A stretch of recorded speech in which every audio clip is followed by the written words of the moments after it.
Gálatas capítulo 6. Gálatas capítulo 6. Pode deixar que eu estou de olho no relógio. Agora um olho na Bíblia, outro no relógio. Gálatas 6, eu vou ler de 6 a 10.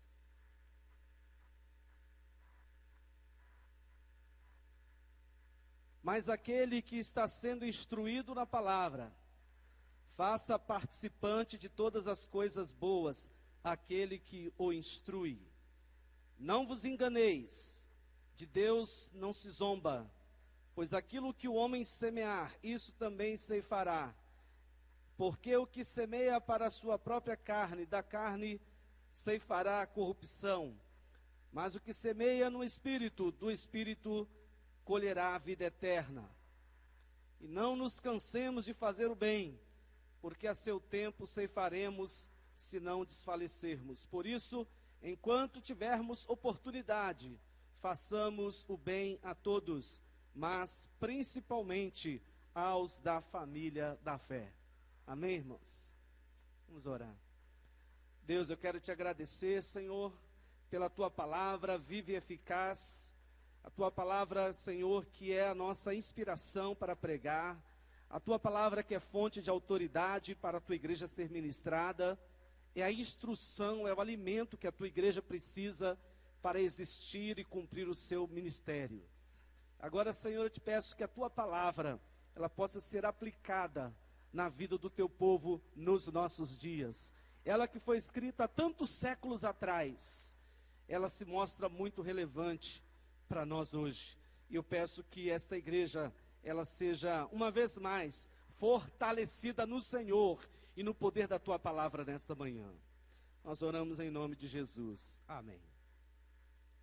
Irmãos, esse texto, a carta de Paulo, ou a epístola de Paulo, ela foi escrita num contexto onde um mal rondava a igreja, que era a influência de um grupo que se dizia cristão, mas que queria obrigar a igreja a voltar às práticas da lei, às práticas legalistas da lei, principalmente a prática da circuncisão, que sempre foi muito especial para os judeus. Por isso eles são chamados de judaizantes. Esses homens que estavam dentro da igreja cristã, mas forçando uma barra para que a igreja voltasse a alguns ritos da lei. Paulo, então, em toda a carta, ele combate isso, porque para Paulo há uma incompatibilidade entre lei e graça.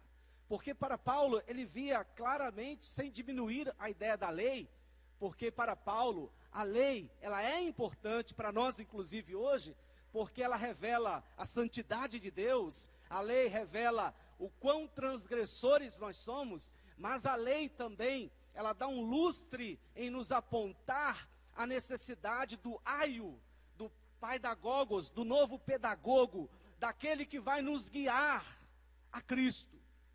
Então a lei cumpriu esse propósito de instruir os homens até a chegada de Cristo. Mas agora em Cristo, nesse sentido, nós não precisamos mais da lei.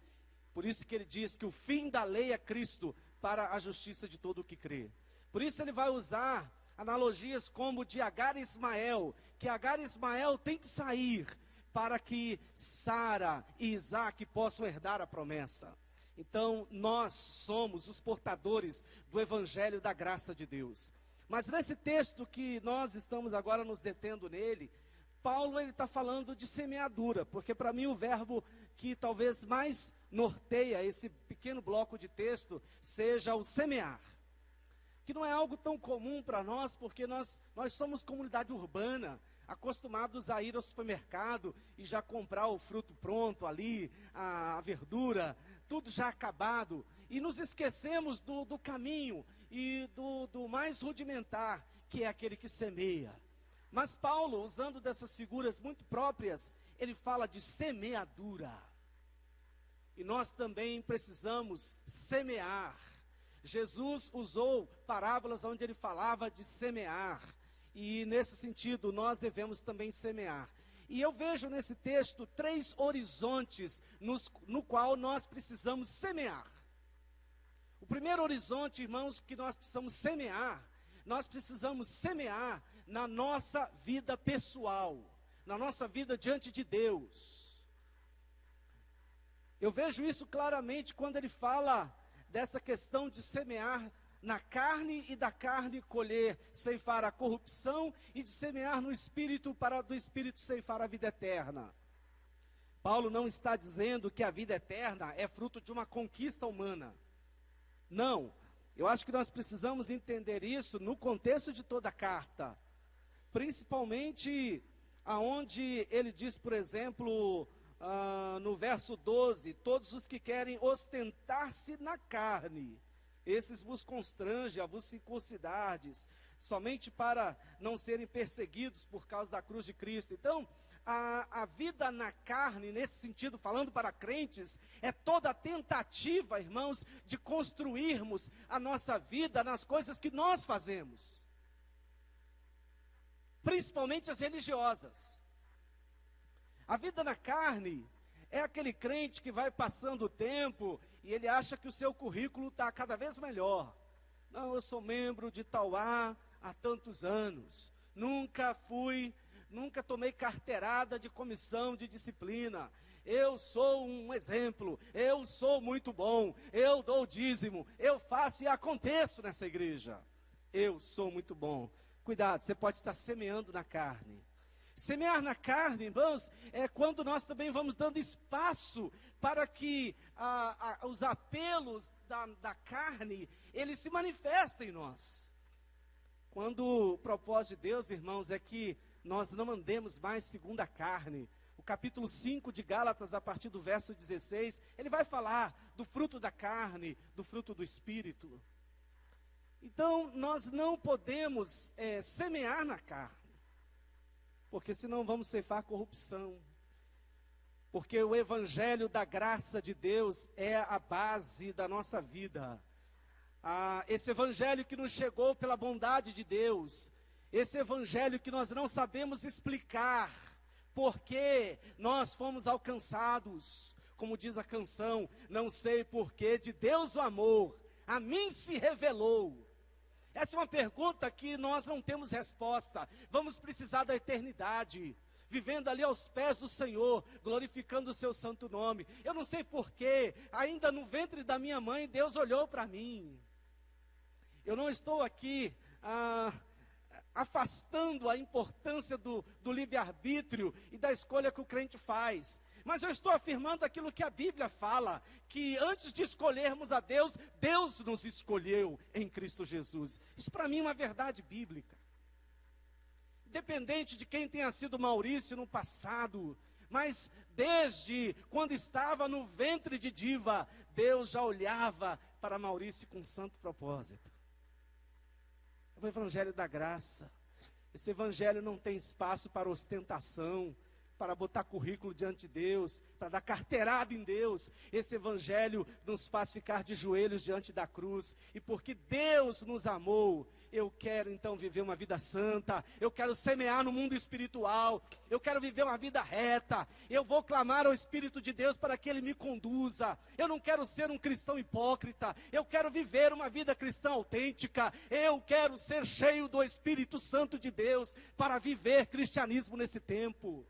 É isso, irmãos, semear sobre a vida espiritual, tendo esse evangelho da graça de Deus como a base para a nossa vida. Não semear na carne, mas semear no Espírito. Mas há, irmãos, uma segunda semeadura. A segunda semeadura, eu vejo aqui, é que o evangelho não tem visão apenas individual. O evangelho é comunidade. Não existe essa coisa de viver a fé sozinho. A fé é para ser repartida. A fé é para ser vivida em comunidade. E agora, Paulo vai nos ensinar também que nós precisamos aprender a sair de nós e semear na vida dos nossos irmãos, na vida do nosso próximo.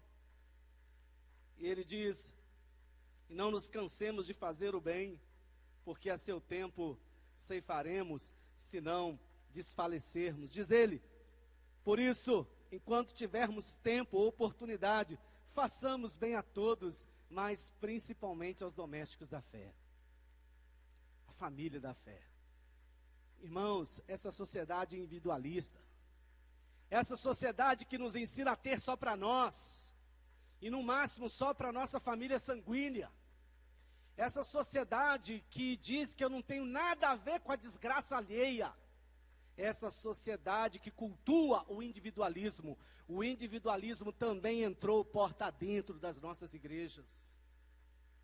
Mas, irmãos queridos, a Bíblia nos ensina a viver comunidade, a nos interessar, a não nos cansar de fazer o bem, a nos interessar pelo nosso irmão, a abençoar a todos. É interessante isso, fazer bem a todos. Ou seja, irmãos, uma igreja que tem visão de fazer o bem, ela não se prende só a fazer bem aos irmãos, ela quer fazer bem a todos. Independente se a pessoa está na igreja X, Y, se ele está sem igreja, ele é meu próximo, vamos fazer o bem para ele. Vamos abençoar, vamos acolher, vamos fazer o bem, sem nos cansar. Mas fica o recado da Bíblia, principalmente aos domésticos da fé. Então isso ressalta a importância de nós não nos descuidarmos dos nossos. Porque não faz sentido uma igreja estar abençoando tanto lá fora e não cuidar dos nossos necessitados. Deus tem me ensinado isso, irmãos. Nós estamos construindo lá na nossa congregação, nós temos uma receita modesta, uma poderosa receita de R$3.500, mas quando Deus coloca a mão nesse valor, Deus faz maravilhas também. Mas nós decidimos parar por um tempo, porque nós tínhamos uma mulher com 4 crianças, que estava vivendo uma vida abaixo da linha de pobreza, num casebre, num lugar que era ninho de rato, perto de uma valeta, de um córrego onde passam ratos. E eu disse, nós precisamos fazer alguma coisa. Aí nos falou essa coisa de fazer bem em nome de Cristo. Não fiquei preocupado se ela ia ficar na igreja, ou se ela assumiu o compromisso de se a gente fizesse alguma coisa por ela vir para a igreja. Não, irmãos, nós falamos assim, vamos fazer o bem, e vamos dizer, o evangelho está chegando, e quando Jesus chega numa casa, a história dessa casa pode ser diferente. E olha, irmãos, é um processo de tempo para ser bem curto. Deus usou muita gente, irmãos de Jardim Camburi, a igreja na qual nós somos membros. Deus usou muitas pessoas, assim que foram. Nós nos juntamos, nós levantamos cerca de R$13.000, nós refizemos a casa é outra, subimos 70 centímetros por causa da chuva, do córrego que passa perto, refizemos, a casa está linda, e nós fizemos há 3 domingos atrás, um culto de dedicação a Deus e entregamos a casa. Irmãos, cumpriu-se o que diz Mateus 5,16, a comunidade dizendo, que isso? Assim brilha a vossa luz diante dos homens, para que vejam as vossas boas obras e glorifiquem a vosso Pai que está nos céus. Fazer o bem, que coisa boa a igreja se envolvendo, irmãos, nesse projeto, porque tem muitas igrejas que não querem botar a mão nisso, irmãos. Céia estava falando ontem na ministração dela, e com muita propriedade, de que quando a gente vê filmagem das pessoas envolvidas com crack, essas pessoas parecem mutantes, parece filme de Armagedon, as pessoas todas possuídas por aquele vírus, crianças, jovens, adultos, não parecem seres humanos, mas irmãos, são seres humanos. Então não é toda a igreja que quer botar a mão nisso, não dá retorno fácil, não dá retorno financeiro, mas que coisa boa, Deus levantando igrejas batistas, e em especial Tauá, para fazerem uma casa, um abrigo, desenvolver um ministério, salvar vidas, pela prática do bem, porque a prática do bem é uma poderosa arma de testemunho, como a oração também. Nós vivemos uma situação única de um rapaz que nós enviamos. Assim que eu cheguei, há um ano atrás, nós enviamos para o centro de recuperação do pastor Valdir, aqui no Rio, em Magé. um rapaz trabalhador, competente, um dos poucos qualificados na minha comunidade, mas que estava tendo a vida destruída pelo crack. Enviamos aqui, irmãos, em um ano.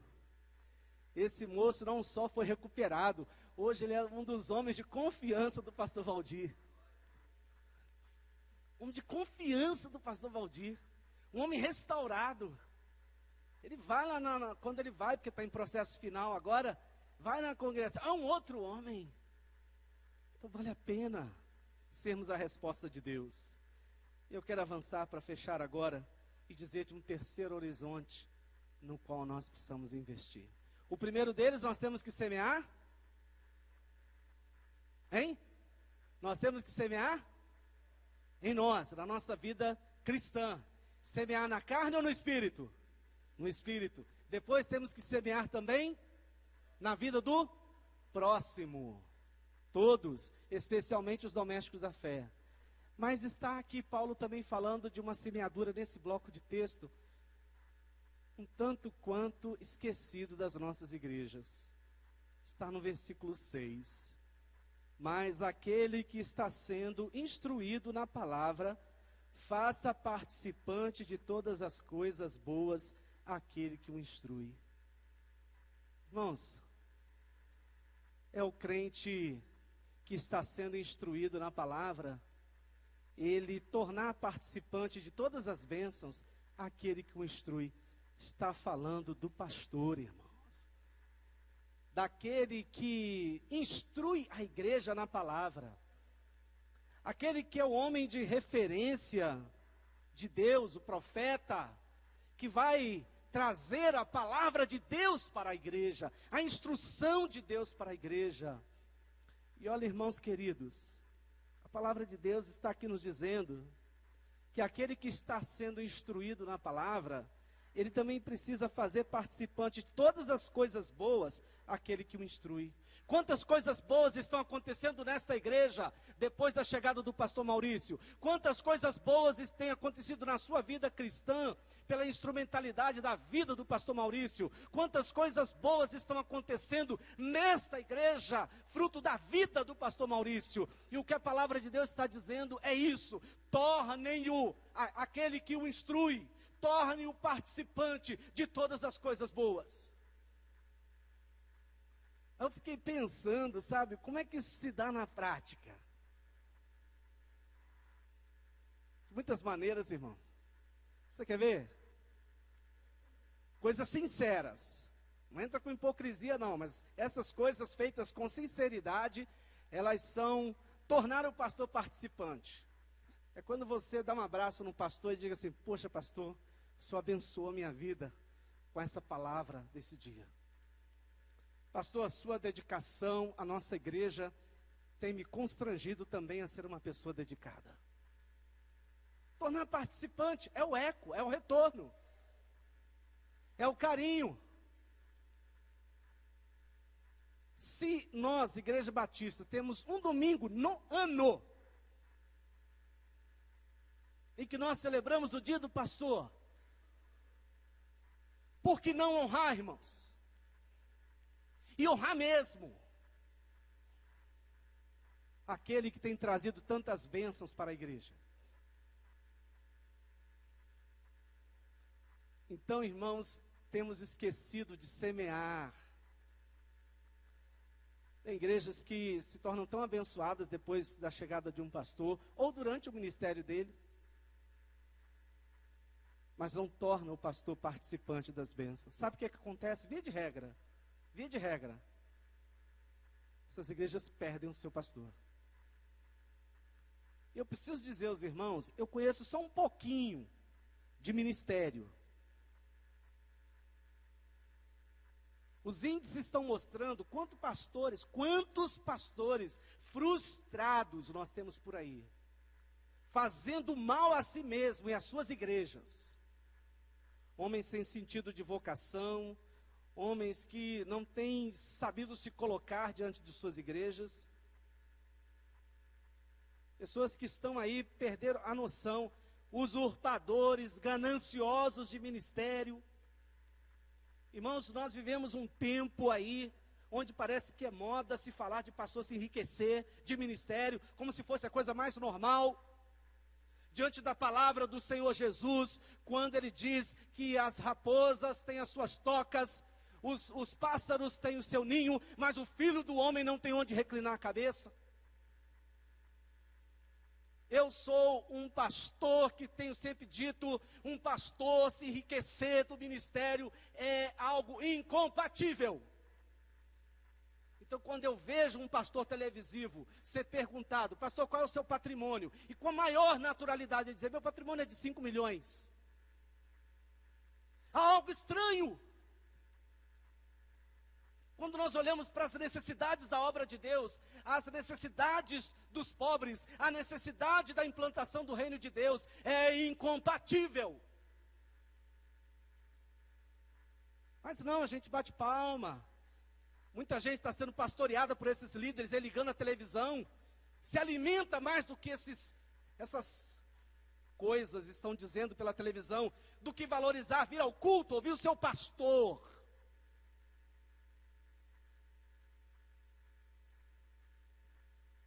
Agora preste atenção, se nós temos esse extremo, o outro é o da desonra.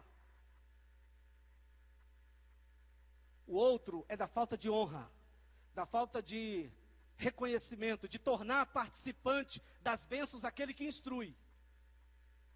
E essa responsabilidade é da liderança.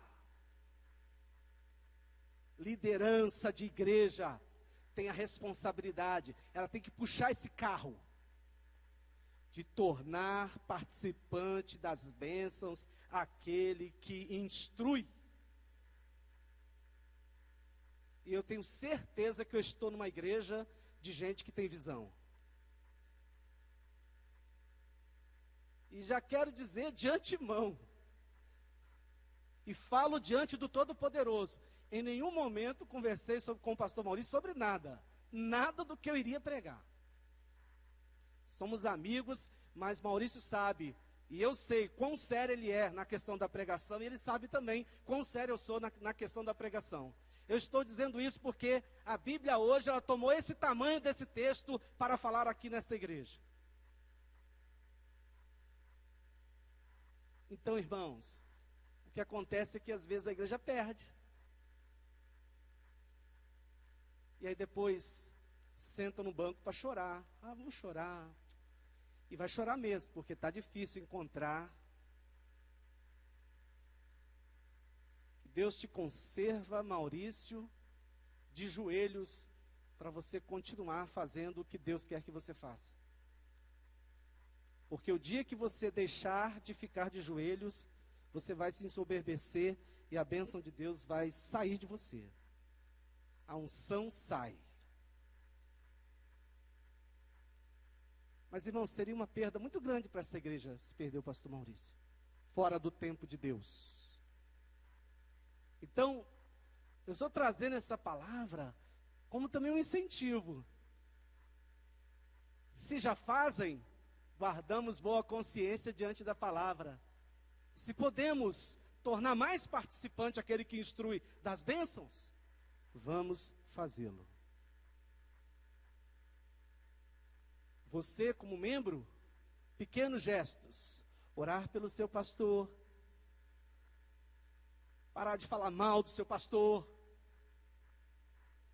Tem gente que é especialista na sobremesa, ou que dirá no almoço.